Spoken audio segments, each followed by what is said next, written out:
The courtroom buzzed with quiet tension, like the air just before a thunderstorm breaks loose. Everyone could feel it, even if they couldn't explain it. The defendant sat rigid, fingers twitching, jaw clenched tightly. The pressure in the room wasn't just about the legal arguments or the evidence presented, it was something deeper. A storm was building, and it was about to erupt in front of the judge, the jury, and a nation watching closely. It started with a glance. A nervous tick of the eye, a shift in posture. Then came the fumbling with papers, the irritated sighs, the clenched fists under the desk. People exchanged subtle looks. Something wasn't right. A man once known for his calm demeanor was now teetering on the edge of an emotional cliff. The courtroom, used to decorum and order, was bracing itself for something unthinkable. And then, it happened. Words were flung out, not calculated or measured like one might expect in a high-stakes courtroom drama, but raw, unfiltered, and angry. The outburst wasn't just shocking. It was completely out of character for someone who had spent years portraying themselves as composed, measured, and strategic. But all of that cracked in a matter of seconds. The mask fell. The composure collapsed. The image carefully built over years of public service shattered in an instant. The judge, known for her stern, no-nonsense approach, didn't flinch. Her gaze, unshaken and razor-sharp, cut through the chaos like a scalpel. There was no need for shouting on her part. She didn't need to raise her voice. Her silence said it all. This wasn't just disrespect. It was a meltdown, a collapse. A complete failure to control the very emotions that this individual had spent years claiming to master. Observers were stunned. Court staff froze mid-motion. The gallery, filled with press, gasped quietly. The gavel didn't even need to fall. Everyone already knew what had just occurred. The moment had spoken for itself. It was more than a breakdown. It was a revelation. A mirror turned on someone who couldn't handle the reflection. All the years of manipulation, spin, and political posturing didn't matter anymore.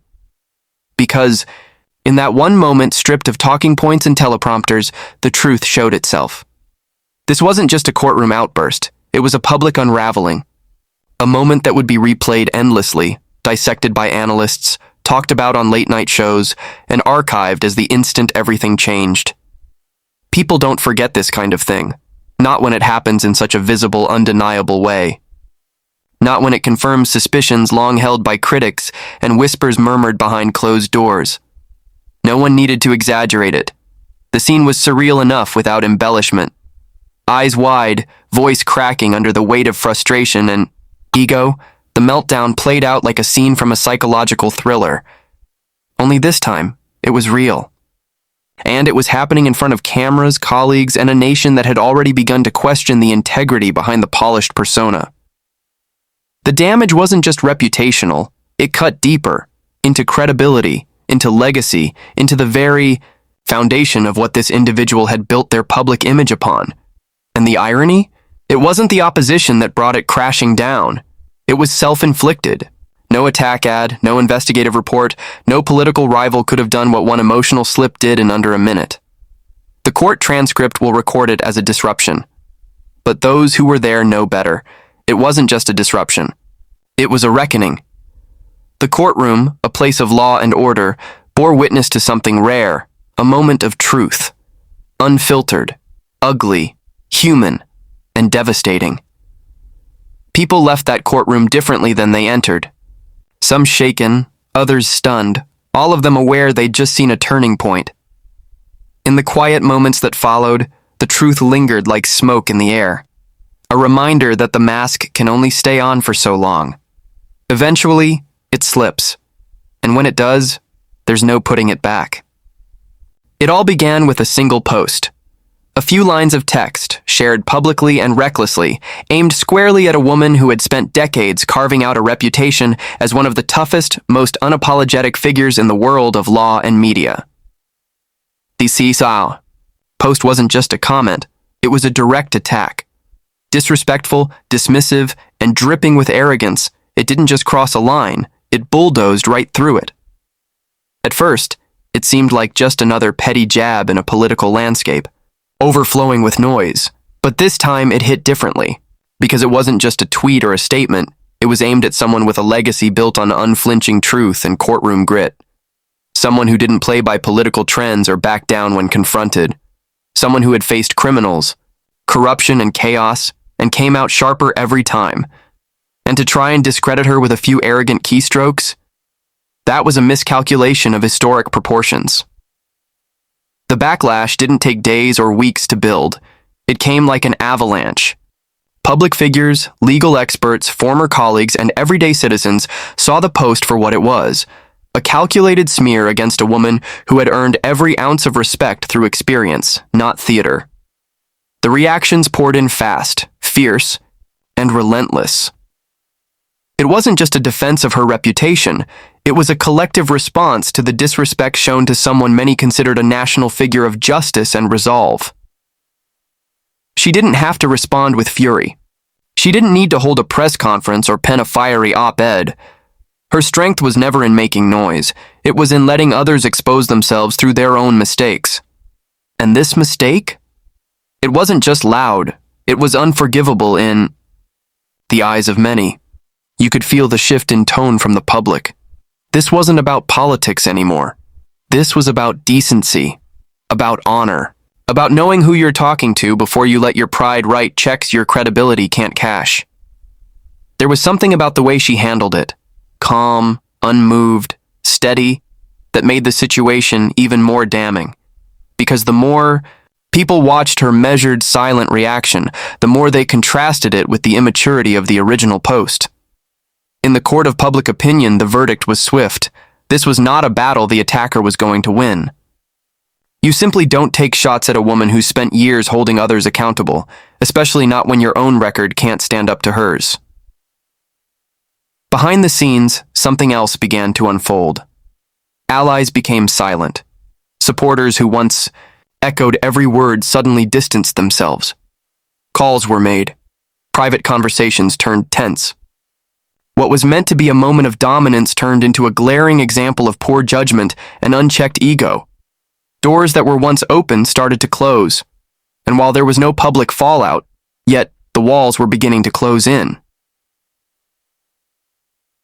The irony of it all was unmistakable. The very person who was targeted didn't need to lift a finger. The attempt to discredit her only magnified her stature. It reminded people of her years in the courtroom, her time on national television, her fearlessness in the face of critics. It became clear that no social media post, no matter how loud, could erase a legacy built on strength, knowledge, and relentless pursuit of justice. And still, through it all, she stood composed. No retaliation, no rebuttal, just presence. Her silence, more powerful than any statement. Her reputation, more effective than any defense. And the post? It backfired in a way no one could have predicted. What was supposed to humiliate only illuminated the stark contrast between character and performance, between earned respect and manufactured outrage. For those who understood the weight of her history, the cases she tried, the criminals she put away, the truths she told when others stayed silent, this moment was never going to be one-sided. If anything, it reminded everyone why she remains one of the most formidable voices in America. Not because she yells the loudest, but because she never needs to. Because when she's attacked, she doesn't fight with fire. She lets the facts burn through. The whispers started quietly, like distant thunder, growing louder with each hour that passed. It wasn't just another controversy, it was a rupture. Inside the walls of the Senate, where image and influence reigned supreme, something had changed. What began as a bold public outburst was now ricocheting through the halls of power like a wrecking ball, and no one could pretend not to notice. The reactions came in waves. Some senators sat stiffly in silence, eyes scanning their phones as the headlines rolled in. Others gathered in hushed circles, speaking in tones barely above a whisper. Staffers moved quicker than usual, clutching printed statements, fielding calls from reporters, and relaying updates to their bosses. You could feel it in the air. This wasn't just political theater. This was personal. It was serious. It was dangerous. What had been said, or rather posted, had struck a nerve, not just outside but inside the very institution meant to function as a bastion of leadership and law. There had always been debates, disagreements, even scandals. But this time, the conversation turned towards something rarely spoken of in public: removal, not censure. Not reprimand, removal. The idea that someone elected to such a high office could have gone so far off the rails that their own colleagues might begin exploring ways to push them out. It wasn't about party lines anymore. This wasn't red versus blue, liberal versus conservative. It was about dignity, about the threshold every elected official must maintain to preserve the legitimacy of the chamber. When that threshold is crossed, especially in a way that drags down the credibility of the institution, people take notice. Quiet allies became quiet critics. Names that once appeared alongside press statements were suddenly missing. A familiar voice went strangely absent from committee meetings.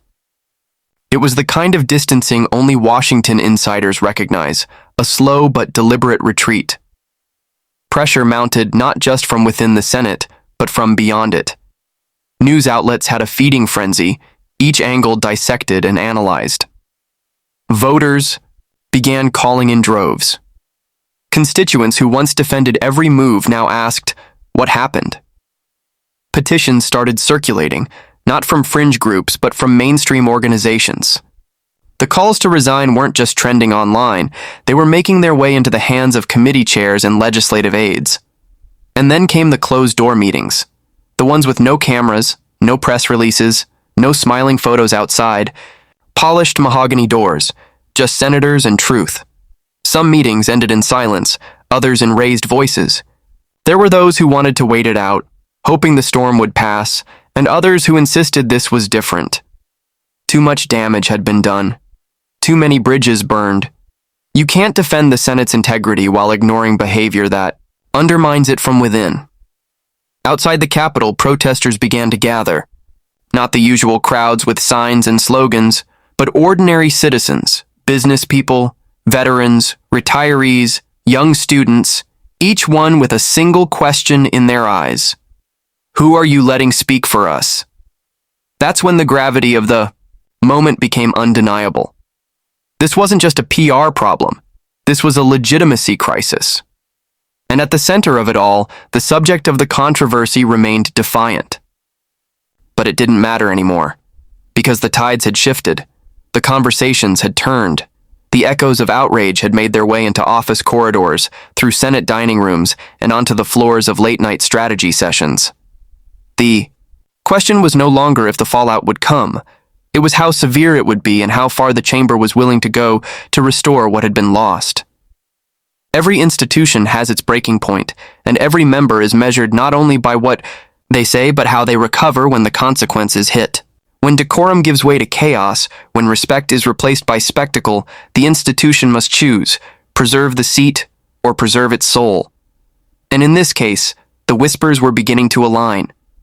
A message was forming behind closed doors, a sentiment growing stronger with every passing minute. No one, no matter how loud or long-serving, is above the standard the Senate was built to uphold. There are moments in politics when the mask slips, when the pageantry fades, and what's left is something raw and revealing.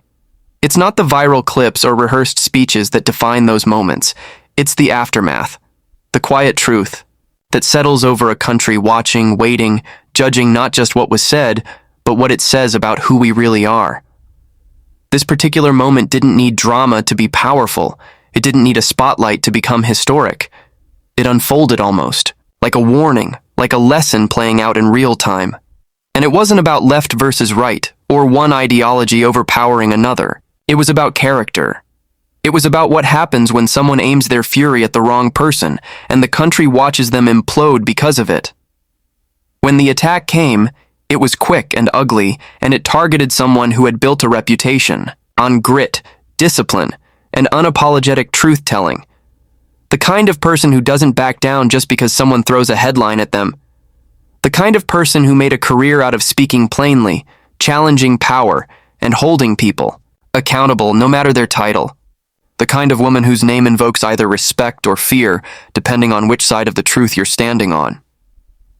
So when a public figure took aim at her with arrogance and disrespect, people didn't just react. They remembered. They remembered the cases she'd prosecuted, the criminals she'd faced down, the moral compass she refused to let spin, even when it would have been easier to just play along. She wasn't just another media personality, she was a symbol. And symbols don't fall quietly when they're under attack. They rise. The most stunning part wasn't the backlash or even the fallout that came after.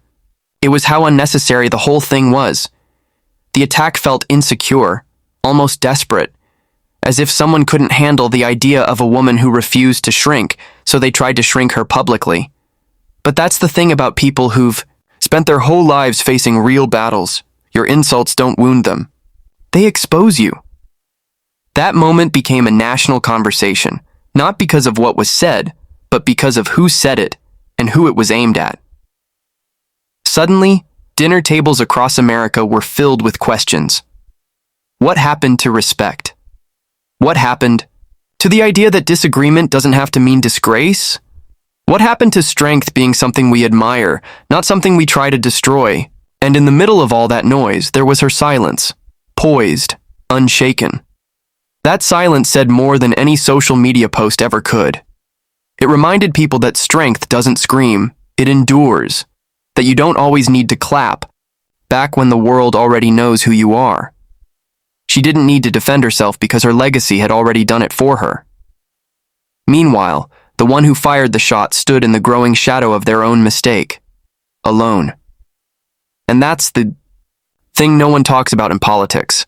The isolation that comes when people realize you're not who you claim to be. That behind the bluster and bravado is someone who took aim at a giant and forgot what giants are made of. But this moment wasn't really about just two people. It was about the country watching it unfold. About what we accept and what we reject. About the difference between real strength and performative power. It was about Americans waking up to the fact that our leaders are supposed to inspire, not belittle. That being loud isn't the same as being right. That attacking someone who's earned their place in the national conversation doesn't elevate you, it reveals you. And slowly, people started to choose sides, not political sides, moral ones. Not because they were told to, but because they could see it for themselves. One figure standing tall without saying a word. The other unraveling, exposed not by opposition, but by their own poor judgment. It was more than just a media moment. It was a moral mirror, reflecting the difference between those who build and those who burn. And when the dust settled, the silence that remained wasn't empty. It was full of truth. The kind of truth that echoes long after the headlines fade. And in the end, as the noise faded and the headlines cooled, one truth stood taller than all the controversy. Character still matters. It always has. It always will.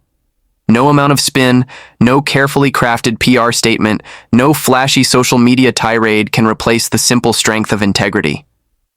What this story revealed wasn't just a single moment of weakness. It showed what happens when ego collides with principle, and principle holds its ground. For all the spectacle, what people truly remembered was the quiet resilience of someone who didn't need to shout to be heard. Someone whose presence spoke louder than the attacks ever could. And that's the real power in moments like these, not who gets the last word, but who walks away with their dignity intact. In a world that often rewards outrage, the ones who stay grounded rise above it all. They don't need to play the game because they've already won the respect of those who matter. This wasn't just a viral story or a trending topic, it was a national moment of reflection. A reminder that the people we elevate, the voices we trust, and the standards we hold for our leaders say more about us than them. When someone publicly crumbles under the weight of their own arrogance, we're reminded how thin the line is between public servant and public spectacle. But there's also hope in all of this. Hope that we still recognize strength when we see it.